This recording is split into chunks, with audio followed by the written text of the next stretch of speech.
Alors, est-ce que ça vous est déjà arrivé dans la vie de vous rendre compte que vous ne comprenez plus le sens de ce que vous faites au quotidien? De vous rendre compte que vous ne savez plus pourquoi vous vous levez le matin? Bref, de découvrir que vous cherchez un sens à votre vie. Moi, oui. C'était il y a à peu près 1 an et demi. À l'époque, j'étais doctorant, c'est-à-dire que je travaillais à peu près dans un amphi comme ça, entre autres. Sauf que j'étais doctorant en littérature, et donc, bon, au lieu de gens de la tech, c'était des L1 de littérature française. Et ça me convenait pas trop. Je trouvais pas trop de sens à ce métier, je trouvais pas trop de sens à ma vie, et en fait, comme toute personne raisonnable, j'ai eu un réflexe. Ce réflexe, ça a été de poser ma question à Google. J'ai tapé « sens de la vie » dans Google, de manière très naïve, et je me suis dit, on va voir ce que Google me dit, quoi. Google a toujours la réponse. À votre avis, qu'est-ce que j'ai trouvé quand je tape « sens de la vie » dans Google? Oui, j'entends un peu des trucs. Bon, en fait, j'ai eu une assez grosse surprise quand j'ai tapé « sens de la vie » dans Google, parce que je suis tombé sur... Oh là, on a bien sauté une slide. Le jeu de la vie. Alors c'est assez bizarre, il y a un accident comme ça, des fois, hein, ça arrive. Mais moi j'ai un esprit ouvert et je me suis dit, en fait, si c'est ça le sens de la vie, je vais essayer de découvrir ce que c'est, voir comment ça fonctionne. Alors assez vite ça m'a fait peur, hein, je vous rappelle, doctorant en littérature, donc moi quand je vois des choses comme automate cellulaire, Turing complet, bon c'est des mots, je connais leur nombre de lettres, quoi, mais voilà, ouverture d'esprit, je me dis, ok, je vais aller voir en fait à quoi ça ressemble. Et là, j'ai découvert quelque chose qui m'a fasciné. Ce que j'ai découvert, c'est des ensembles de motifs qui paraissent bouger aléatoirement, mais pas complètement, comme si on pouvait y discerner une forme de structure. Et j'ai trouvé que découvrir le sens de cette structure, ça pouvait avoir quelque chose de profondément fascinant. Donc en fait, ce que je me suis dit, c'est finalement, pour trouver le sens de la vie, est-ce qu'il ne faut pas accepter de jouer le jeu de la vie? Alors c'est quoi? Parce que là, moi je vous montre des pixels sur un écran, mais peut-être si vous ne connaissez pas, c'est un peu abstrait. Est-ce qu'il y en a ici qui connaissent le jeu de la vie, à la main levée? Ok, pas mal. Les autres, vous pouvez partir. Non, je plaisante.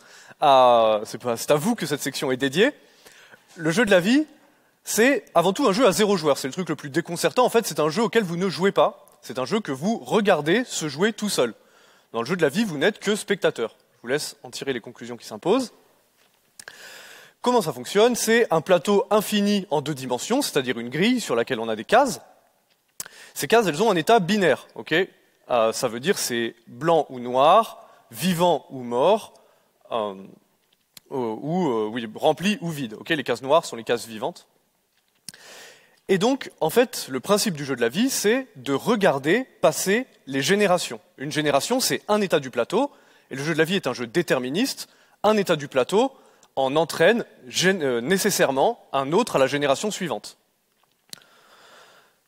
Et pour calculer chaque état du plateau, pour chaque cellule, on va déterminer si elle est vivante ou morte en fonction de l'état des 8 cellules voisines. Okay, donc on fait ça pour toutes les cellules, et à la fin, on a un plateau.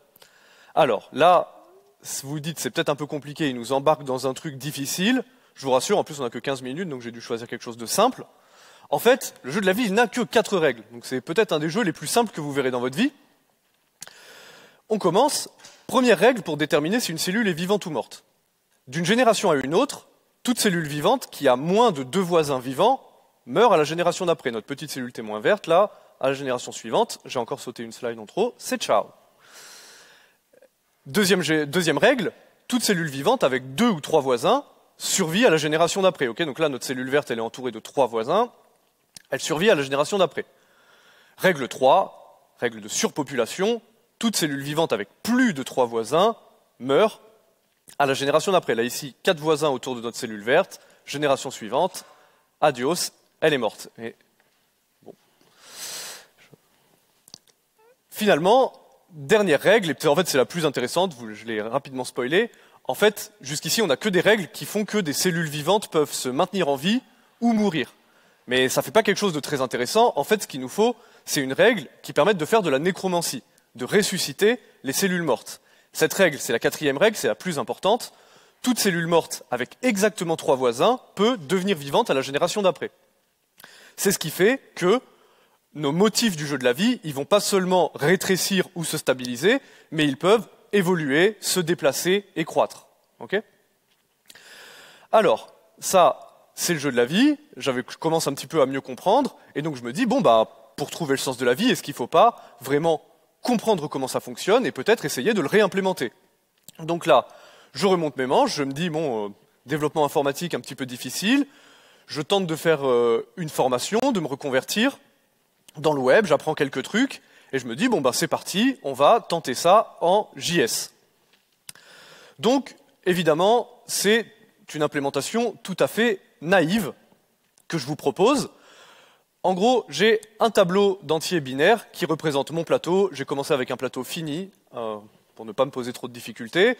Donc en gros, je représente par un 1 les cases vivantes ou pleines, et par un 0 les cases vides. Okay, donc j'ai un tableau d'une longueur égale à mon nombre de cases. Je me sers de ça pour faire un rendu graphique, c'est du canvas en HTML. Ensuite, j'itère sur toutes les cases de mon tableau, et je détermine combien de voisins elles ont pour voir leur état à la génération suivante. Ça me permet de mettre à jour mon tableau, je mets à jour mon rendu graphique, et là, on a la boucle de fonctionnement de mon application, toute simple. C'est comme ça que ça fonctionne. Alors, ça donne quoi? Un moment de démo, moment de grande frayeur pour moi.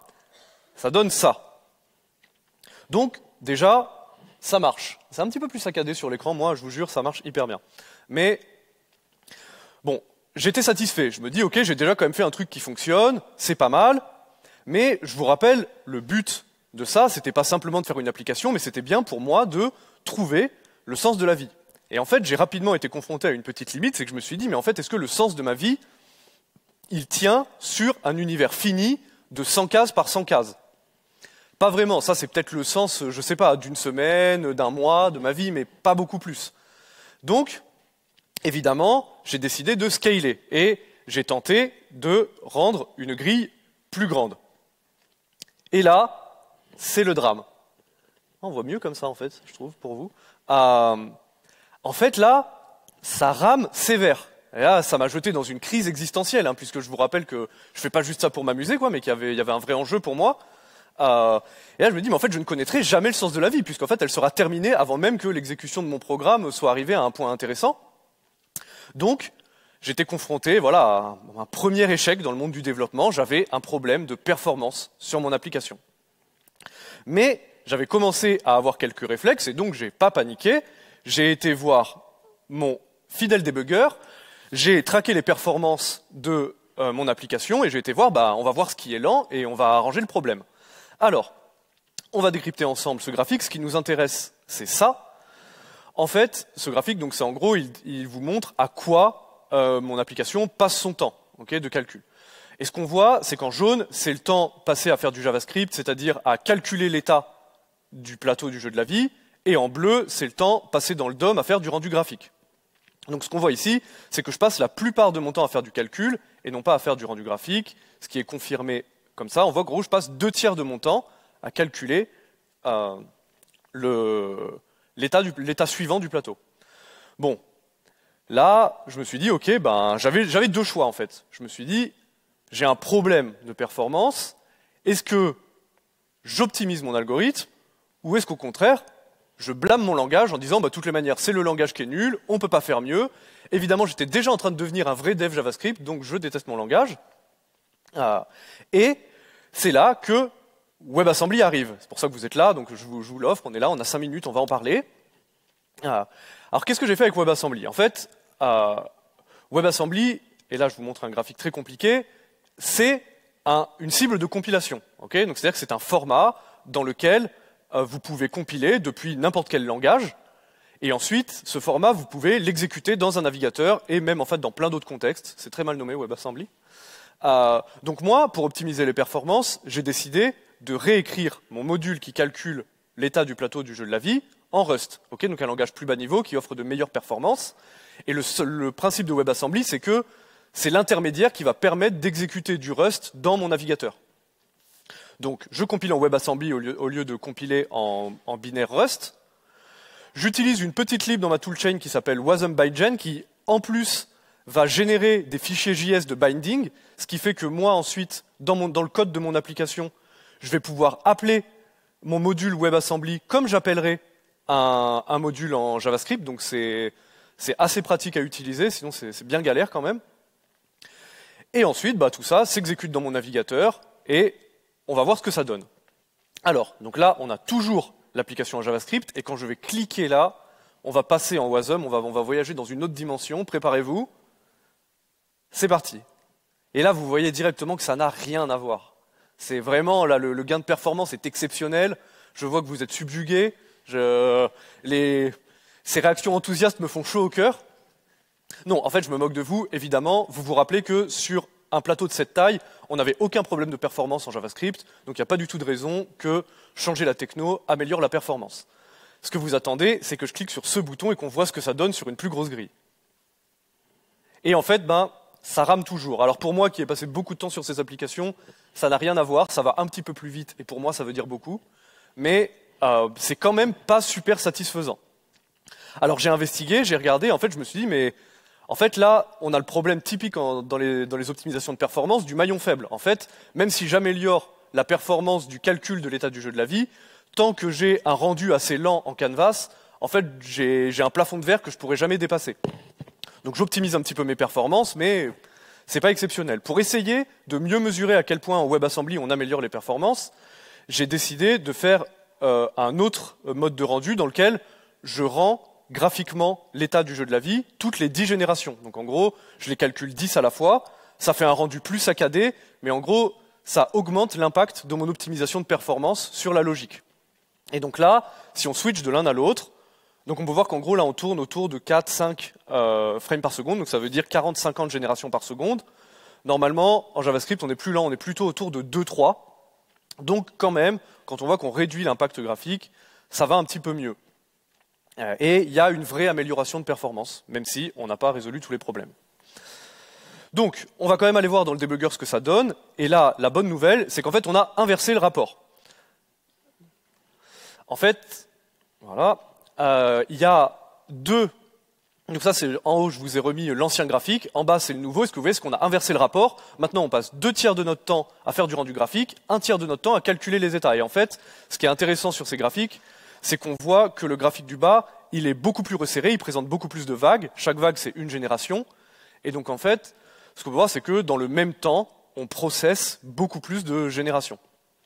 Donc, on a gagné de la performance. J'ai réussi à le prouver objectivement, je suis très heureux. Voilà.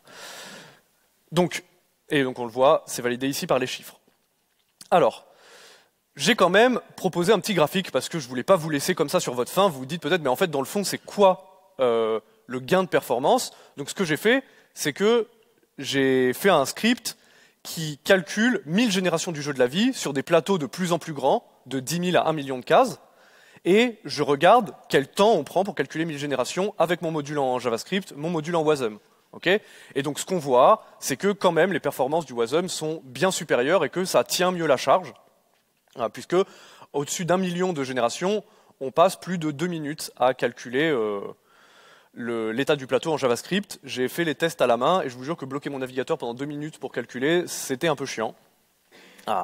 Donc voilà sur le pur gain de performance. Alors, si vous voulez plus de détails, vous pouvez flasher ce QR code ou le retrouver dans les slides. J'ai donné cette présentation dans une version beaucoup plus détaillée en meet-up local à Lyon.js. Donc si vous voulez des infos un peu plus précises sur comment ça fonctionne, surtout le Wasm, l'interfaçage, n'hésitez pas, vous pourrez retrouver ce lien dans les slides, tout vous sera donné.